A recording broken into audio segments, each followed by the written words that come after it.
Fala galera do Acabou em Pizza, começando mais um vídeo, continuando a nossa série do especial dos presidenciáveis, onde a gente está analisando o plano de governo dos presidenciáveis em 8 pontos específicos. São eles: educação, saúde, segurança pública, economia, política e corrupção, política externa, meio ambiente e políticas sociais e direitos humanos.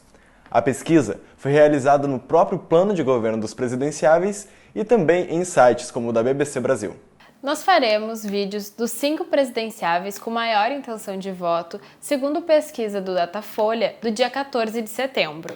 São eles: Jair Bolsonaro, do PSL, Ciro Gomes, do PDT, Fernando Haddad, do PT, Geraldo Alckmin, do PSDB e Marina Silva, da Rede. O vídeo de hoje será do Geraldo Alckmin, do PSDB. A ordem dos vídeos é de acordo com a intenção de votos da pesquisa Datafolha do dia 14 de setembro. Nela, Geraldo Alckmin aparecia em quarto lugar, com 9% das intenções de voto.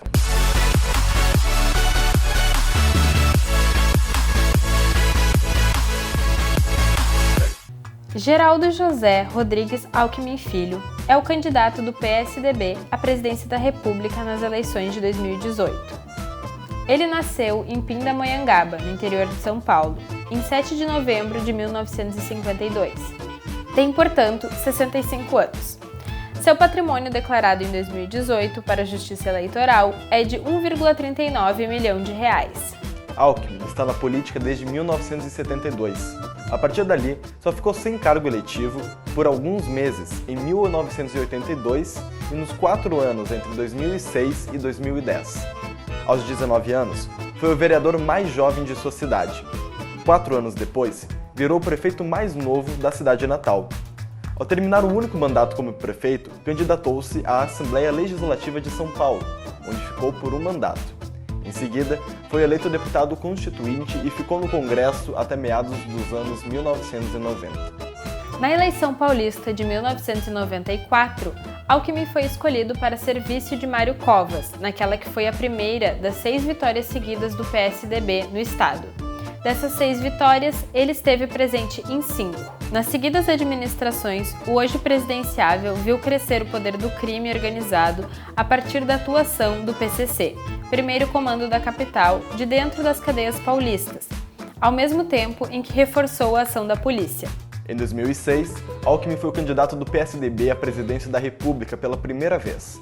Derrotado pelo então presidente Luiz Inácio Lula da Silva, do PT, Alckmin perdeu a disputa pela prefeitura da capital em 2008, mas foi eleito e reeleito governador de São Paulo em 2010 e 2014, ambas vitórias no primeiro turno.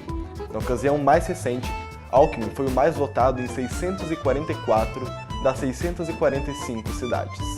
Na área de transportes metropolitanos, enfrentou atrasos recorrentes nas entregas de estações de metrô e trens, assim como escândalos envolvendo a ação de um cartel internacional em contratos do setor.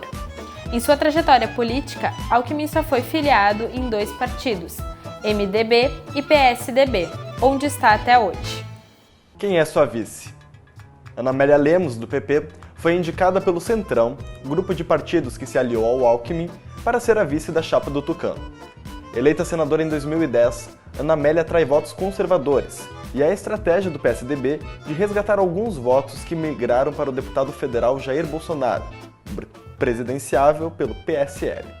Com um forte discurso antipetista e ligada a movimentos como o MBL, Ana Amélia tem boa aceitação entre os ruralistas e no eleitorado sul do país. Agora, vamos analisar o plano de governo de Geraldo Alckmin em 8 pontos específicos. Para iniciar, então, vamos falar de educação. Na educação, o candidato pretende investir em educação básica e ele tem a meta de crescer 50 pontos em 8 anos no PISA, que é o mais importante exame internacional no ensino médio. Além disso, ele pretende investir na formação e na qualificação de professores. Porque o que ele quer fazer é fazer com que a carreira do professor seja uma das mais desejadas e prestigiadas dos jovens, apesar de ele não dizer exatamente como ele vai fazer com que essa carreira seja prestigiada. Além disso, ele quer estimular parcerias entre empresas, universidades e empreendedores.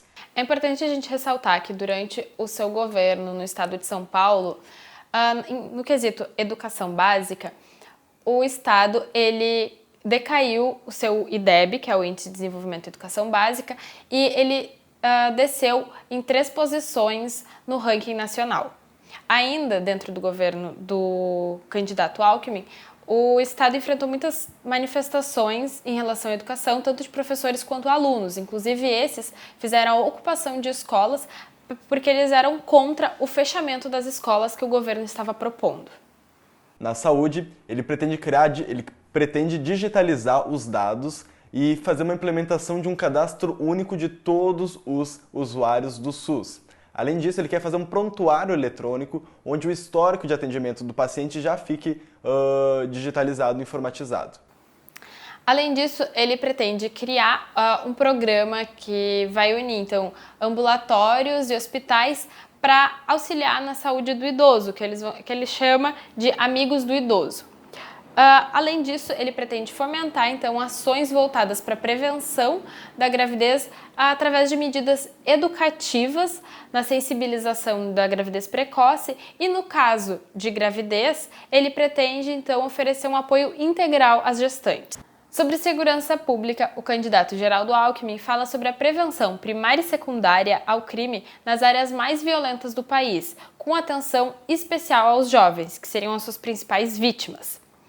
Ainda, ele pretende estabelecer um pacto nacional para combater a violência contra idosos, mulheres, LGBTIs e outras minorias sociais. Além disso, ele pretende incentivar a criação de redes não governamentais para oferecer, então, atendimento às vítimas de violência racial e também para fazer o combate de tráfico sexual de crianças. Ele também quer reduzir o número de homicídios, engajando toda uma rede municipal, estadual e da União, para que esse número reduza para 20 homicídios a cada 100 mil habitantes. Ele também quer combater o crime organizado e o tráfico de armas, e de drogas, com a integração da inteligência de todas as polícias. Ele ainda pretende criar a Guarda Nacional, que ela vai funcionar como uma polícia militar federal capaz de atuar em todo o território nacional. Ele ainda apoia uma ampla revisão da Lei de Execução Penal para que dificulte a progressão de pena nos crimes mais violentos e aqueles que tiverem envolvimento com o crime organizado. Aqui a gente pode fazer algumas críticas, algumas interpretações desse plano de governo em algumas partes. Por exemplo, apoiar redes não governamentais será que é o suficiente para um chefe de Estado? Será que ele tem que fazer também ações governamentais para apoiar os atendimentos de vítimas de violência racial e de tráfico sexual? Então, é uma questão que a gente pode ter. Incentivar que tenham redes que tratem desses assuntos, mas também é bom pensar que o governo também tem que estar em frente nessas questões. Em relação à Guarda Nacional, fica um pouco a dúvida de como que ela funcionaria. Seria feita uma nova contratação de policiais para serem específicos da Guarda Nacional? Seria feita uma redistribuição? Exatamente como seria e quais seriam especificamente as atribuições dessa Guarda Nacional? Porque cada polícia ela tem as suas atribuições, suas funções previstas na lei. Então, qual seria especificamente as atribuições dessa Guarda Nacional dentro do território brasileiro?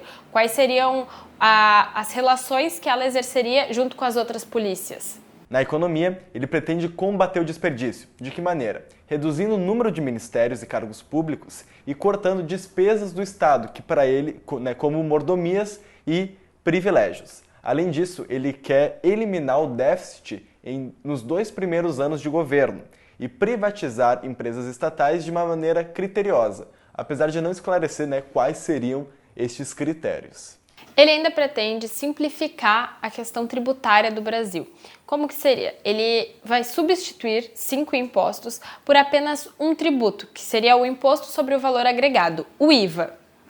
Além disso, ele pretende fazer a reforma da Previdência unindo o setor público e o privado. No caso, é a junção do INSS, das aposentadorias que já existem, que é do setor privado, da CLT, junto com a aposentadoria que existe dentro dos governos municipais, estaduais e também federais. O que fica a questão é exatamente como que seria feito essa transição daqueles que estão para se aposentar, que estão pagando já no regime público, e como seria principalmente para aqueles que já se aposentaram, que hoje recebem graças ao dinheiro que é depositado pelos que estão ativos. Hoje a gente sabe que o INSS passa por uma crise com os contribuintes que ele já é responsável por pagar. Nesse caso, aumentaria a contribuição, mas também aumentaria o número de aposentados a receber essa aposentadoria via INSS. E aí fica um pouco conflituoso, até por uma questão de valores, pelos tetos que são estabelecidos pelo INSS e pelos tetos que têm os regimentos de cada município, estado e o federal. Ele também quer reduzir o imposto de renda para a pessoa jurídica para aumentar o investimento no Brasil e priorizar políticas que permitam as regiões Norte e Nordeste desenvolver plenamente as suas potencialidades, né? Quais são as potencialidades da região Norte e Nordeste segundo o plano dele? Por exemplo, energias renováveis, turismo, indústria, agricultura e economia criativa. E dá prioridade a investimentos em infraestrutura, fazendo parcerias público-privado. Em política e corrupção, Geraldo Alckmin pretende promover a reforma política e o voto distrital para reduzir o número de partidos e reaproximar o eleitor do seu representante. Além disso, ele quer fazer com que o voto seja facultativo, ou seja, que você não seja obrigado a votar. Uma das consequências da reforma política para a redução do número de partidos é uma possível redução da representatividade da população, porque os partidos, nas suas diferenças, representam a diversidade existente dentro da população. Contrapartida, menos partidos, torna mais fácil que os candidatos do executivo tenham uma maior governabilidade. Ele também quer estabelecer uma cultura de acompanhamento e avaliação de todas as políticas públicas implementadas pelo Estado, para que as pessoas acompanhem e também deem sugestões, façam avaliações referente a essas políticas. Ele pretende criar, então, para isso, mecanismos de transparência, para que o cidadão ele tenha uma maior facilidade de ver o que está sendo votado, o que está sendo aprovado e poder opinar sobre elas. O que existe hoje é o portal da transparência, onde a população ela tem acesso a tudo que é votado, a tudo que é discutido, inclusive valores, quais são as propostas, quem votou contra, quem votou a favor, tem um grande leque de informações.